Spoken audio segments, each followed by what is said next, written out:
In the wild American West, justice was often swift and brutal, sometimes delivered by a judge, more often by a mob. The land was beautiful, but life was harsh, and reputations traveled fast. Legends were made not just by heroes, but by the outlaws they chased. One such outlaw was George Big Nose Parrott, whose story would become one of the West's strangest.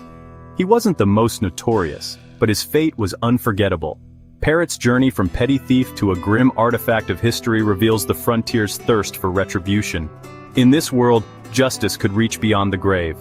The tale of Big Nose George is a window into the psyche of settlers, people who carved order from chaos and responded to crime with equal ferocity.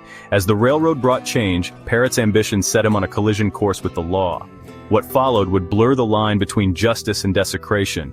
This is the story of how a man became a legend, and how that legend was literally taken apart.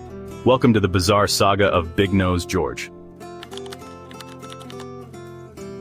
Before infamy, George Parrott was a small-time outlaw, leading a gang of rustlers and highwaymen, but he wanted more, the riches carried by the Union Pacific Railroad.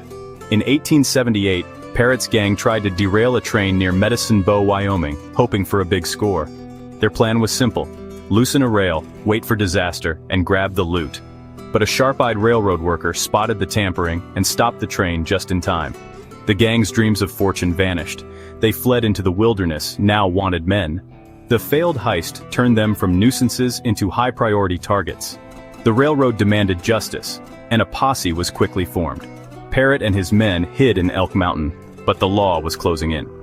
Their botched robbery set off a deadly chain of events.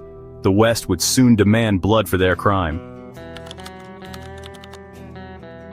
The failed robbery brought relentless pursuit. Two lawmen, Detective Widowfield and Deputy Vincent, tracked Parrott's gang into Rattlesnake Canyon. They found the outlaws' campfire and walked into an ambush. Gunfire erupted. Widowfield died instantly. Vincent, wounded, was gunned down as he tried to escape. The gang looted the bodies and vanished, leaving outrage in their wake. Killing lawmen was an unforgivable crime. A massive reward was posted, and the manhunt intensified. The gang split up, hoping to disappear, but Parrott's name was now infamous. He fled east, but the memory of the murdered deputies haunted Wyoming. The community's thirst for justice would not fade. Parrott's reckoning was only a matter of time. For 2 years, Parrott hid in Montana under a new name. He might have vanished, but whiskey loosened his tongue. In a saloon, he bragged about the failed train robbery and the murders. A lawman overheard and sent word to Wyoming. Authorities confirmed the story and sent for Parrott's arrest. His luck ran out. He was captured and identified as Big Nose George. Shackled and guarded, he was sent back to Rawlins. News of his capture spread quickly. The town wanted justice. The anger over the slain deputies had not faded. Parrott was returning not just for trial, but for a reckoning. The West was ready to settle the score. Parrott's arrival in Rawlins was a spectacle. The trial was swift, the evidence overwhelming. His own confession and testimony from former gang members sealed his fate. The courtroom was packed. Everyone wanted to see justice done. The jury found him guilty, and the judge sentenced him to hang. The town prepared for the execution, but impatience simmered. For many, the legal process was too slow. Parrott waited in his cell, counting his final days. But the story wasn't over. The community's thirst for vengeance was about to boil over. The law's sentence would soon be carried out by the people themselves. Facing execution, Parrott plotted a desperate escape. He filed his shackles with a pocket knife and sandstone, waiting for the right moment. One night, he attacked jailer Rankin with his leg irons, nearly killing him. Rankin's wife, Rosa, rushed in with a pistol, stopping Parrott's escape.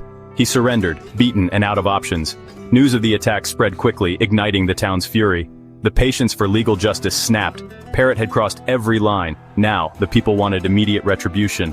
A mob began to form. The law was no longer in control. The town was ready to take justice into its own hands. On a cold March night, a mob stormed the jail. They dragged Parrott into the street, ignoring his pleas for mercy. At a telegraph pole, they tried to hang him. The rope snapped, and he fell. Parrott begged for a quick death, but the mob was unmoved. They found a stronger rope and forced him up the ladder again. This time, there was no escape. Parrott struggled, clinging to the pole, but his strength failed. He died slowly, a public warning to all outlaws. His body hung until morning, no one claimed it. Parrot was an outcast, denied even a dignified end. But his story was not finished. What happened next would make him a legend of the macabre. Death was only the beginning of his bizarre fate. With no one to claim Parrot's body, 2 local doctors took possession. They made a death mask and sawed off the top of his skull, searching for clues to his criminal mind. Finding nothing unusual, their curiosity turned to souvenir hunting. Dr. Osborne had skin from Parrot's chest and thighs tanned into a pair of shoes and a medical bag. The rest of the remains were stuffed in a whiskey barrel and buried behind the doctor's office.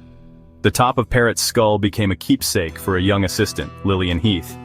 She used it as an ashtray and doorstop for years. The story of Parrot's post-mortem fate became local legend. His body was transformed into artifacts: shoes, a bag, a skullcap.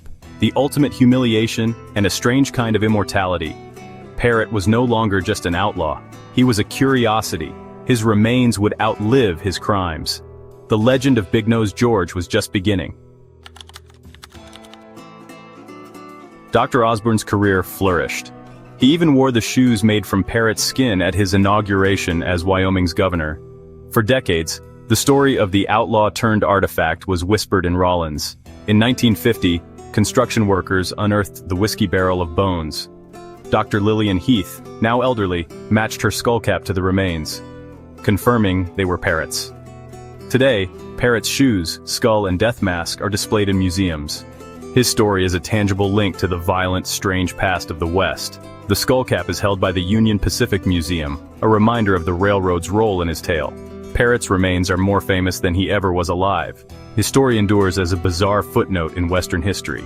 He failed as a train robber, but achieved a unique immortality. Big-Nosed George, the outlaw who became shoes, and a legend in pieces. His final resting place is not a grave, but a series of museum cases, forever preserving his strange fate.